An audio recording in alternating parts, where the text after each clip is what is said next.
Paz do Senhor Jesus. Saudando também os nossos irmãos que estão nos ouvindo pelo Facebook, pelo YouTube e através do TikTok. Que a graça de Deus ilumine as vossas mentes e os vossos corações.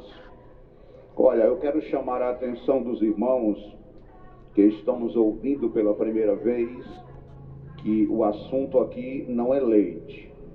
É alimento sólido para aqueles que estão experimentados na palavra da justiça. Por que eu vou ministrar isso?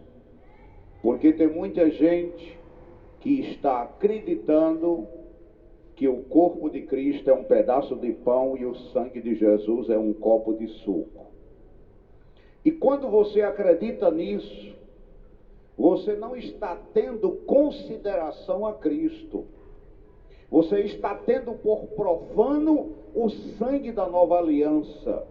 Você está pisando no Espírito da graça.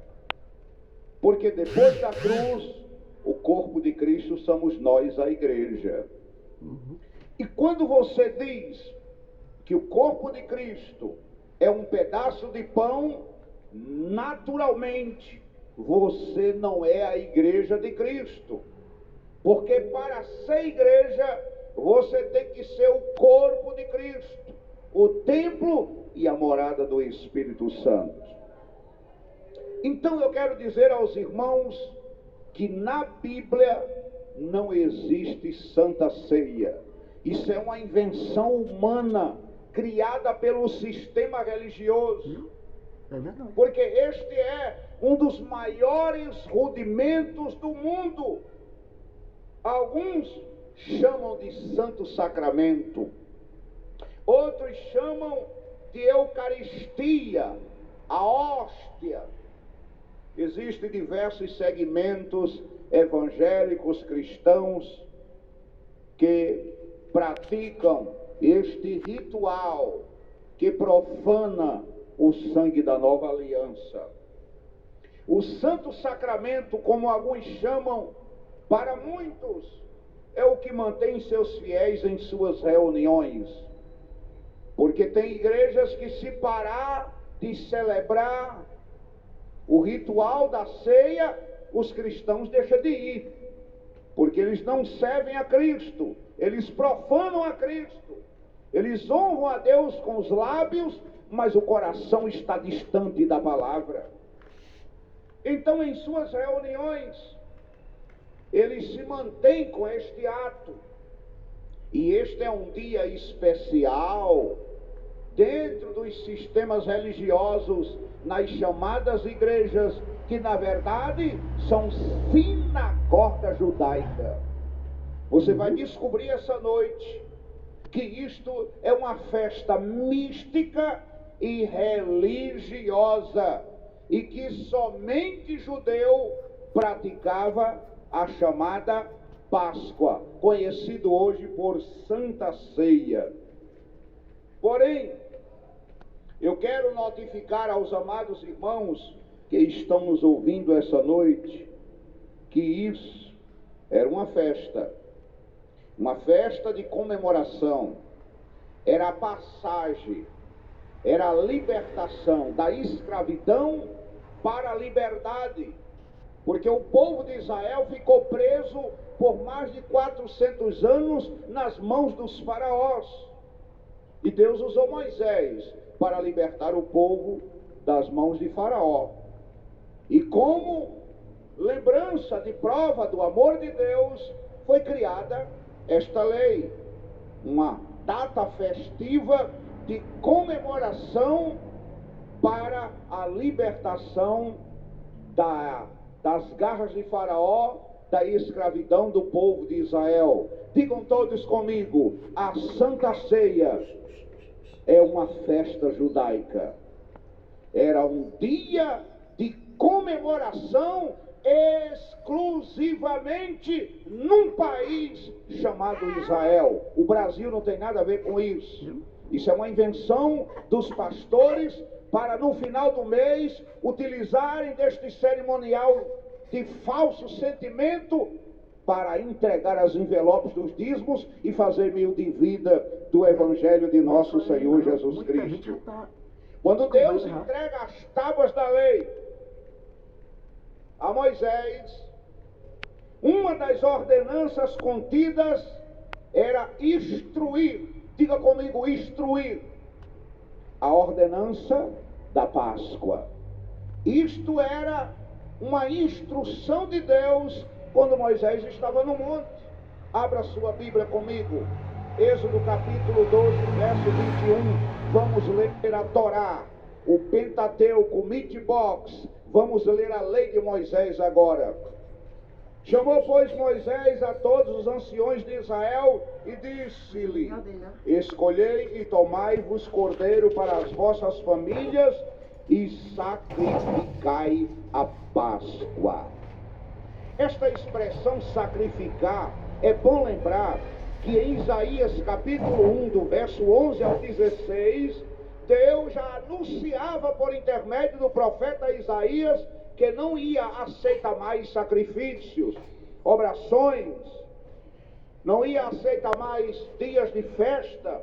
E a Páscoa era um dia de festa que já tinha anunciado pelo próprio Deus, por intermédio de Isaías, que ele não ia aceitar mais sacrifício.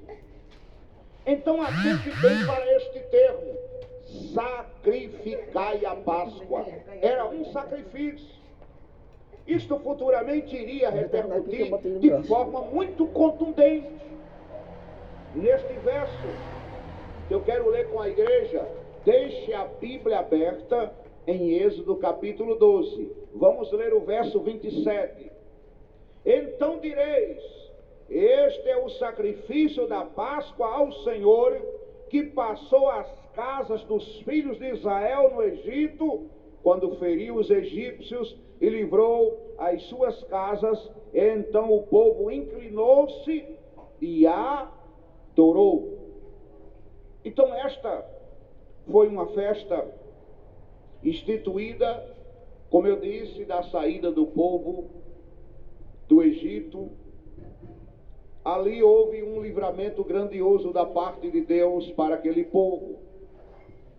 E em memória a este dia, Deus ordena que sacrificassem a Páscoa. Era um sacrifício. Por isso que tinha que matar o animal, tinha que matar o cordeiro. Lembrando que este cordeiro, quem ia simbolizar ele, era o próprio Jesus, que futuramente iria ser chamado de Cordeiro de Deus, que tira o pecado do mundo. Tudo estava ligado. Então escute bem, porque o negócio agora vai começar a mudar. Êxodo capítulo 12, verso 43.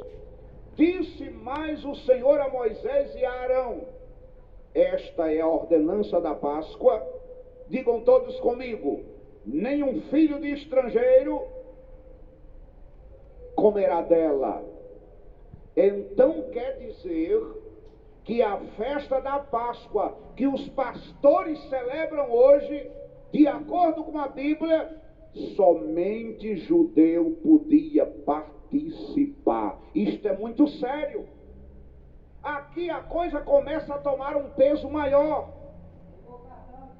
A ordem é explícita: nenhum estrangeiro poderá participar da comemoração da Páscoa judaica, que é conhecido hoje pela ceia, diz a Bíblia, porque era uma festa exclusivamente para judeu, e gentil não podia participar. Digam todos comigo: gentil não podia participar.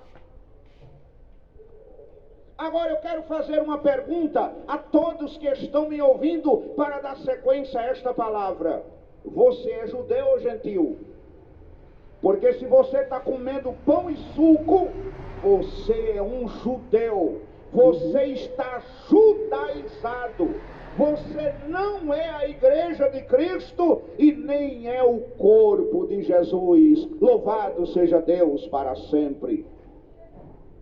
Jesus e seus discípulos participaram desta festa. E é por isso que tem muitos crentes embebedados, porque estão violando a cronologia de tempo, estão vivendo como se Cristo não tivesse morrido e ressuscitado. Digam todos comigo essa noite: Jesus ressuscitou. Diga, nós estamos depois da cruz. E se eu estou depois da cruz, o meu Cristo não é Jesus de Nazaré, é o aquele que ressuscitou dentre os mortos. Louvado seja Deus para sempre. E está aqui, e está aí, e está dentro de você esta noite. Louvado seja Deus para sempre. Então pode alguém questionar: ah, pastor, mas Jesus participou. Jesus participou dessa festa. Sendo Jesus um cristão, eu devo fazer o mesmo? Claro que não. Você tem que entender que Jesus de Nazaré era um véu de Deus, era a pedra de tropeço que tem muitos crentes se esbagaçando hoje. Jesus de Nazaré não é mais o caminho. Paulo disse: pelo caminho novo e vivo que ele nos consagrou pelo véu, isto é, pela sua carne. Existe um caminho, existe uma aliança, existe um pacto de superiores promessas agora. Aquele que ressuscitou dentre os mortos. Então veja, você não pode copiar Jesus de Nazaré, porque Jesus de Nazaré não era cristão, era um judeu que veio para cumprir a lei. Jesus de Nazaré foi um judeu que veio para cumprir a lei de Moisés. Portanto, ele tinha que fazer parte de todos os rituais da lei. E como a ceia, a Páscoa era uma lei, ele se submeteu a ela para cumprir a lei. Por isso que ele disse em Mateus 5,17, o que foi que ele disse? Não cuideis, que vim destruir a lei aos profetas. Não vim destruir, mas cumprir. Então ele participou da Páscoa, porque era uma lei, e esta lei está em Êxodo capítulo 12, verso 43, que só judeu podia participar. E como Jesus de Nazaré era um judeu, ele participou da Páscoa